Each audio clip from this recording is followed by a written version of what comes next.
Hi, welcome back to my channel. If you're new here, I'm Bree. Today's video, we're going to be going through my quarterly stats and my favorite books of quarter one.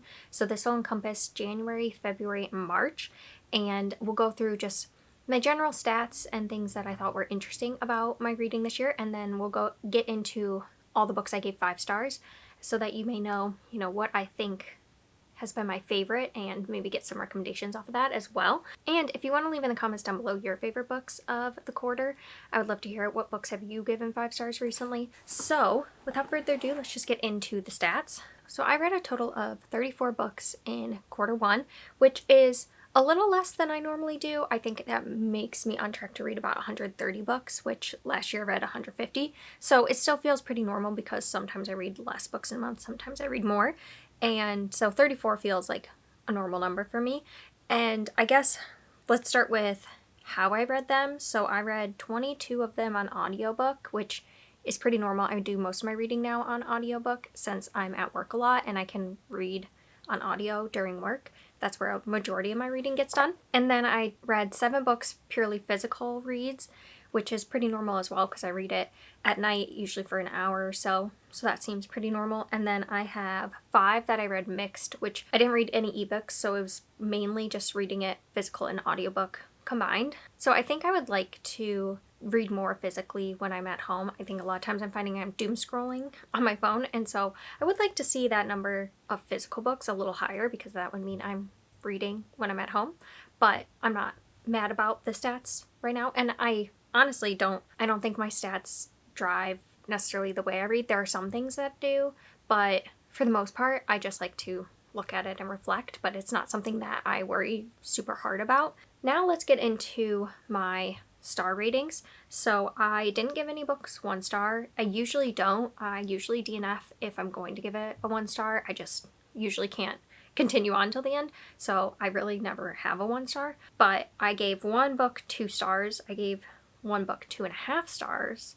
I gave 10 books 3 stars, 5 books 3.5 stars, 8 books 4 stars, and 8 books 5 stars. So I'm definitely giving out a lot of 3 stars this year, which I think is pretty normal. I tend to err a lot on the 3 stars because a lot of times I'll finish a book and not think it was horrible, but also not think it was the best thing ever. And so I usually land in that 3 star where I would still recommend it because I think it can be a good palate cleanser, or I think it was fun, but it's just not going to stay with me. So 10 3 stars seems pretty normal. I don't know what that is in average. If I feel like doing the math, I'll put it up on the screen for you, but I have to believe it's probably around a 3 or 4 star average for the year so far, and I think that is pretty good. Obviously I would love to have more 5 stars, but I'm also happy with the 8 5 stars I found and the 8 4 stars, because 4 stars for me are also books that I think very fondly of, so I'm not mad that I have a lot of 4 stars either.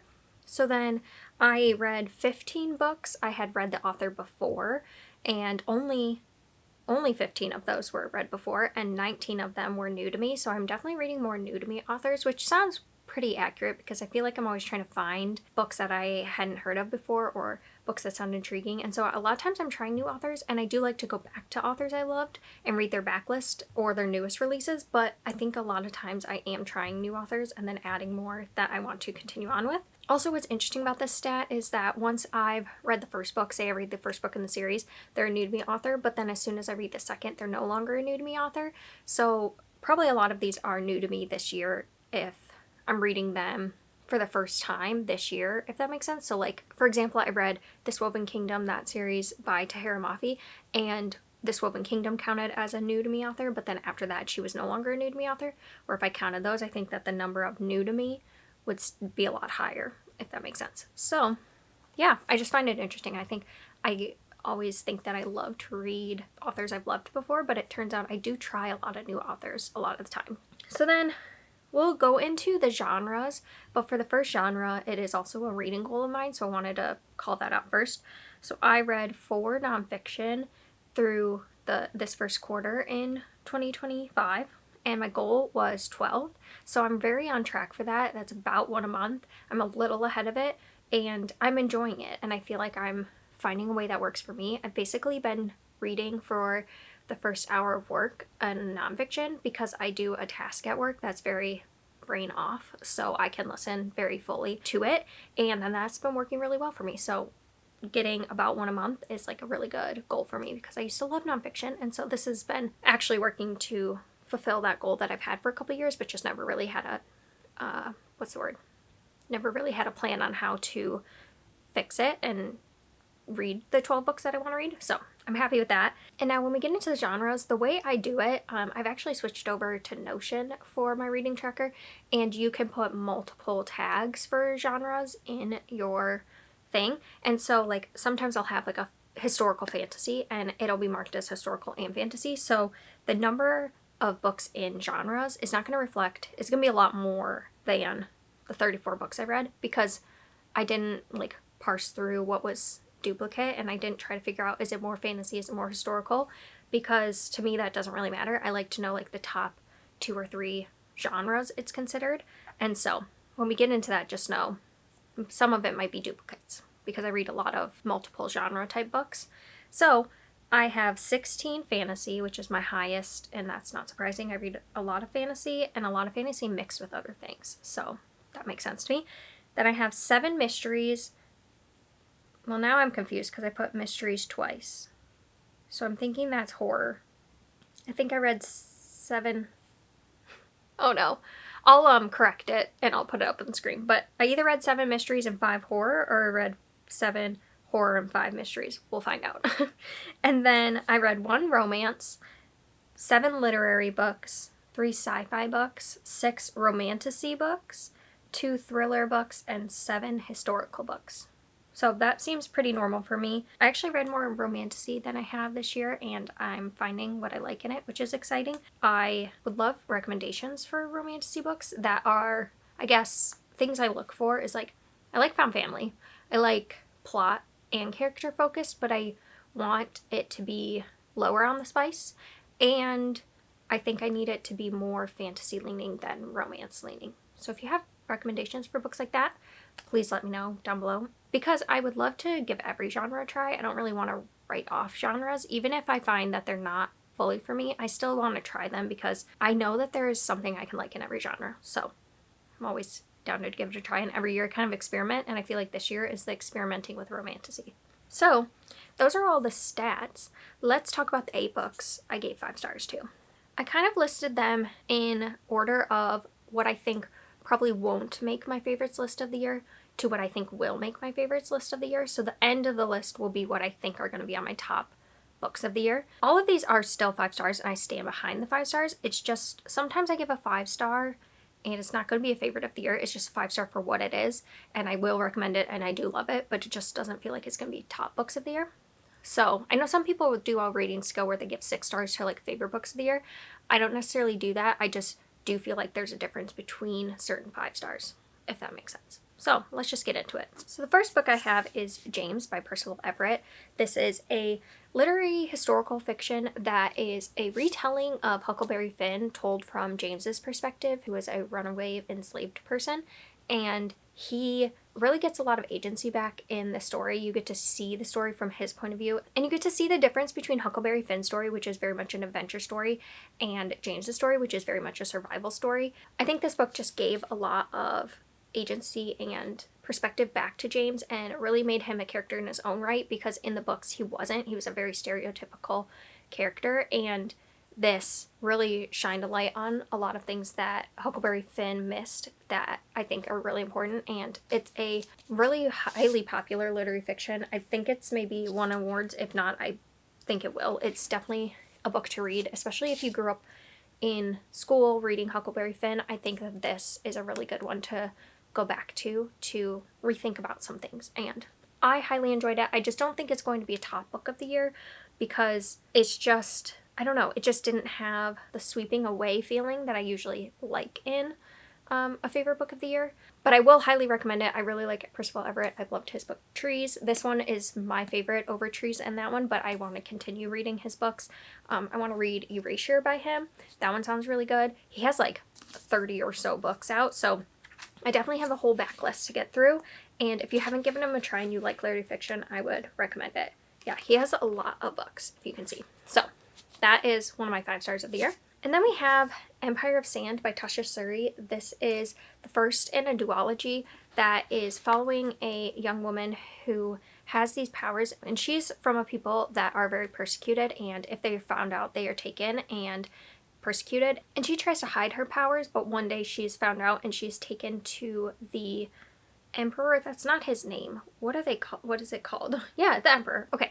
She's taken to the Emperor and she is forced to marry, and from there's a lot of dark things that go on. It's a very dark story, but it's a romance between her and her forced husband, and there's a lot of trigger warnings in this, but I feel like everything was handled in a way that I very much appreciated. It's a very slow build story. It's a very character driven story. The plot of it pretty much could be resolved in a very short amount of time, but you just get to see Meher and her husband just work through a lot of things and figure things out together, and I really enjoyed it, but I don't think it's going to be a favorite of the year, because while it is a favorite romantasy or romance for me, it is not necessarily a book that I think will make my top list.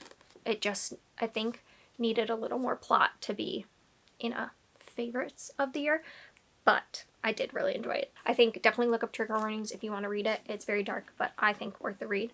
Then we have a thriller I read at the beginning of the year that I bought, and I thought it was going to be like a 3-star book. I've in the past put a lot of pressure on like the first books of the year being like favorite books, and so this year I was like, I'm just going to read it and just go for a 3-star and just like whatever happens, happens. Because I don't tend to give thrillers very high ratings. I just didn't have a lot of hope for it. But this one is Jackal by Erin E. Adams, and I gave this 5 stars. I really liked it. It's got a perfect blend of horror and thriller, which I wasn't expecting. I was expecting more just a thriller. We're following a woman who's coming back to her hometown for her best friend's wedding, and her best friend has a young daughter who goes missing during the wedding, and she feels very responsible for her, not only because she just loves her and cares about her, but also because she was watching her while she disappeared. And she decides she's going to find out what happened, and it starts to unravel a whole plot of Black girls going missing, and she decides she's going to figure out what happens, and the twists and turns of this are really good. I think just the writing itself was really great, and you get to see Liz just kind of work through a lot of things that her hometown brought out in her youth as one of the only Black girls in the town, and you get to see racism in this rural town and how she's had to deal with that her whole life, and then also pair it with this horror of something taking these girls. I think it was just perfectly woven for my taste. I really like a horror thriller blend, and I think for some people it might not work if you want it very neatly tied up and you want like a thriller kind of ending where everything feels nice and in a nice bow, and I don't think that this ends that way, but I really appreciated the direction it went, and I really like a kind of weird ending, so if you're into weird endings, I would give this a try. I think it's really good and underhyped. Then we have a nonfiction that could end up on my top books of the year, but I'm not quite sure, and that's A Little Devil in America by Hanif Abdurraqib.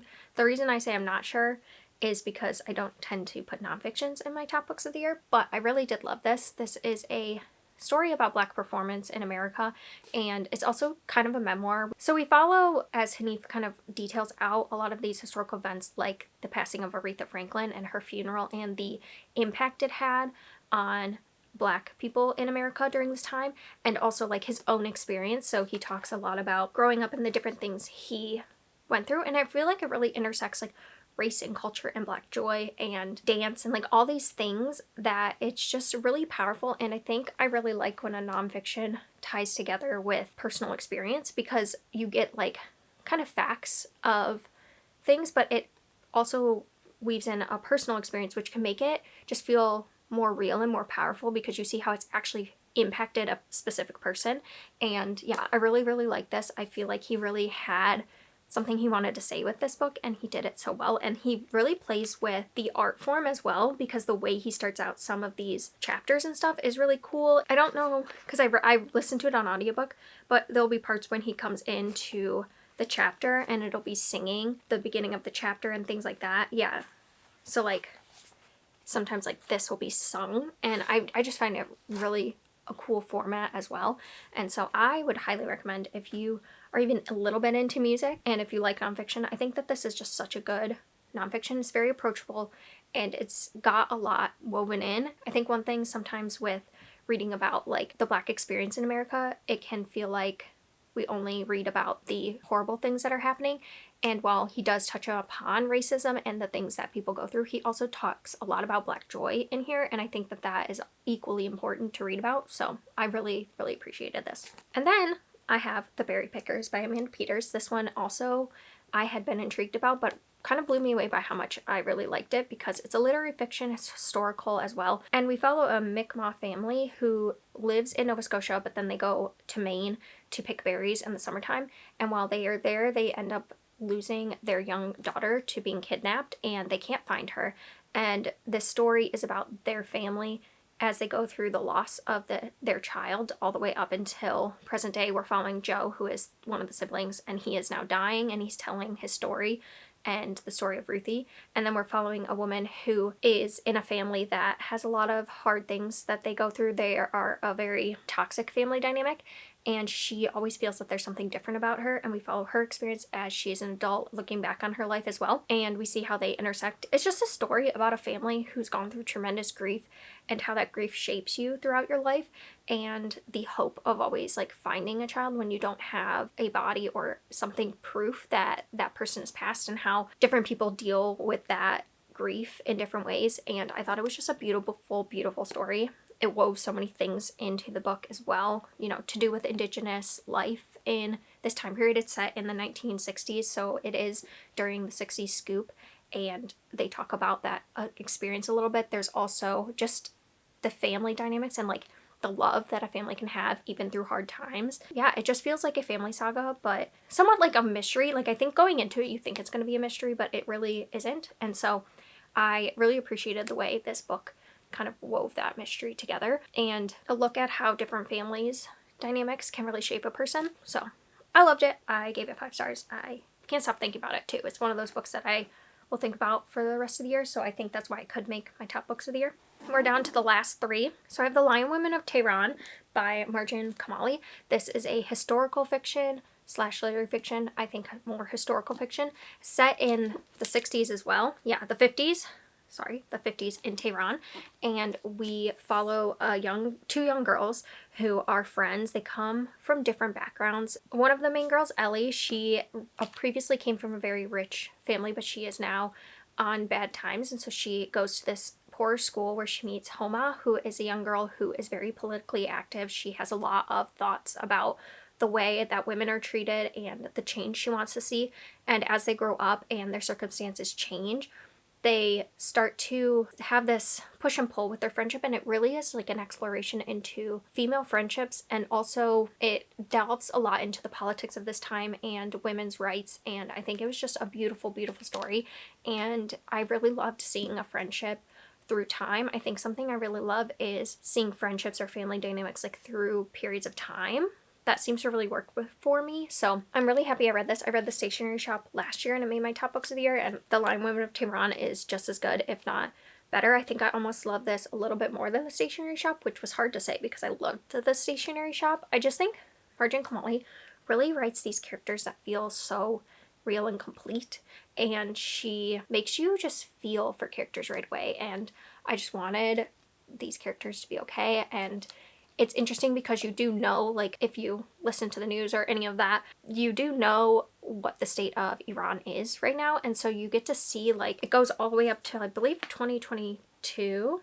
2022, when the Iranian women were protesting in the streets for their rights. So it's like, you know, kind of where the story goes in terms of history, but you still feel so much, like, hope for these women, and you want to see them get their power and agency back. I really appreciated that about this book, and I really love the way she writes characters and she writes historical fiction books. She just really paints just such a vivid picture. You feel like you're there when you read it as well. So I'd highly recommend. I definitely love this book. I don't know why I'm saying I highly recommend for all of them, because, like, obviously they're my top books. Though I guess I could have like a 5-star read that I don't think everyone would love, but a lot of these I feel like most people could get something out of. Then we have The Will of the Many by James Islington. Are you shocked that it's here? I think that this unlocked something in my fantasy brain that has never been right since. We're following a young man who is taken in by this other man who is high up in the hierarchy, and he wants Viz to infiltrate the school because he thinks that something at the school is going on and he wants to uncover it and expose it because he wants more political gain, essentially. And Viz has other reasons for wanting to go into the school, and he agrees to infiltrate so he can find out its secrets. And to do it, he has to do these series of like tasks and stuff to move up the ranks of the school. And at the end there is a trial that they have to do that's kind of Hunger Games-esque, so you know the whole book that it's leading up to this trial in the woods. And it's a very like normal fantasy story, like it's kind of chosen one, he's really good at a lot of things, there's found family, like it's got a lot of very typical fantasy tropes in it, but I think it just does it so well. And the whole time I just could not put it down. I needed to know what was happening and where things were going to go. The like political intrigue and maneuvering that's going on I think was so interesting, and I can't wait to see what the next book does because it also has a bit of a sci-fi feel to it.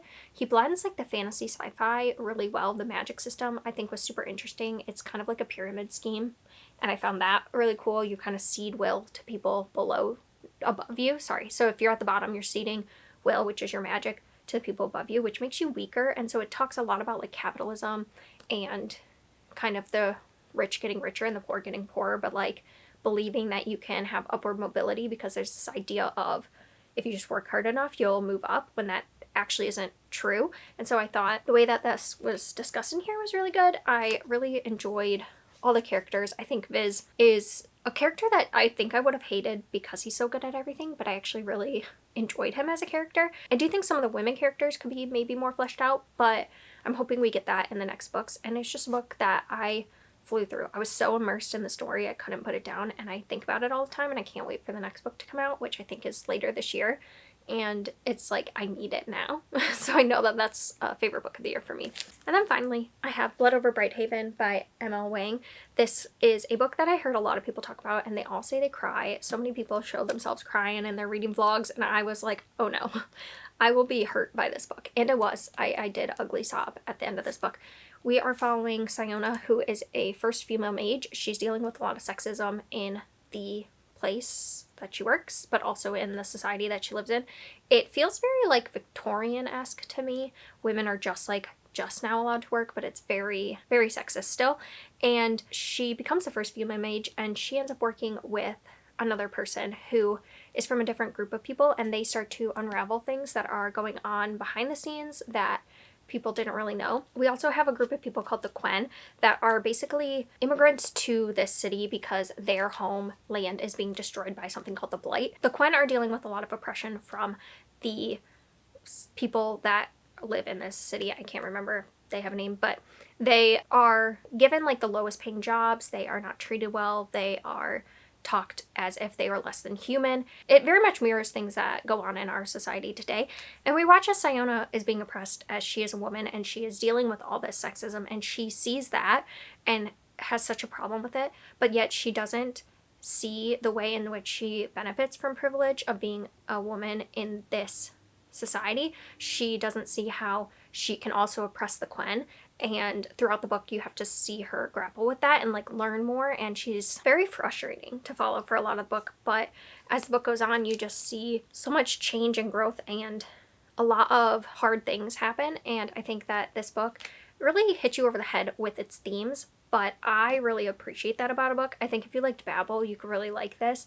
It does really tear at the heartstrings, and I knew that there was no way this book was going to end well, and I knew that hard things were coming, but it still didn't make the book any less great to read. It's a hard book. There's a lot of trigger warnings as well, but I absolutely loved it. And it's a book that I will think about for a really long time, and I really want to pick up Sword of Kaigen now by Emma Wang because I just can't wait to read more from her, but I will hopefully be getting to that soon because I've heard really good things about that as well. So there you go. There are all my 5 stars in the Q1 of 2025. I appreciate you watching, and if you made it to the end, will you leave a red emoji down below, because I feel like I have a lot of red books in this stack. And yeah, thank you for watching, and I will see you next time.